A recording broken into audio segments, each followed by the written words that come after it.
Longue de 300 km qui relie la ville de Lubumbashi à Kolwezi, cette route était d'une telle impraticabilité que ses usagers devraient mettre plusieurs mois dans des conditions extrêmes pour relier les deux points, surtout en saison de pluie au péril même de leur vie. Aussitôt arrivé à la tête de la province du Katanga, l'honorable Moïse Katumbi Tchapwe, grâce à une gestion saine des recettes du péage, va complètement réhabiliter cet énorme bourbier en l'asphaltant complètement.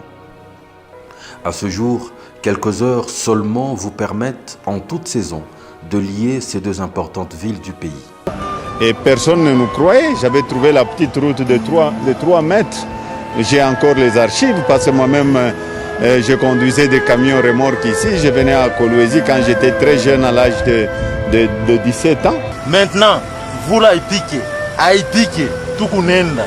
Na ula tout na soutenir, ni pas Moïse. Sur le même trajet, avec les fonds de la province, il s'est décidé de jeter un nouveau pont sur le fleuve Lualaba. Celui qui y existait n'avait qu'une capacité maximale de 10 tonnes avec une vitesse permise de 8 km/h seulement. Il était du reste fermé la nuit pour le ménager. En janvier 2011, l'honorable Moïse Katumbi et son gouvernement confient à l'entreprise chinoise Craig7 de construire un nouveau pont. 2 ans d'ouvrage après, une mégastructure de 110 mètres de long, 9 mètres de large et d'une capacité de 100 tonnes est inaugurée.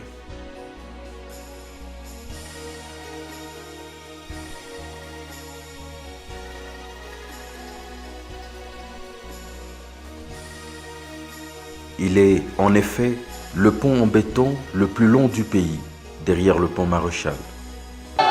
Un signe visible du réveil du géant Congo. Pour que ce géant se réveille, il faut de grands ouvrages. Et celui-ci est réellement un grand ouvrage. Et à comparer, vous voyez que ce n'est pas simplement un pont qu'on a construit, mais c'est aussi un saut dans la modernité.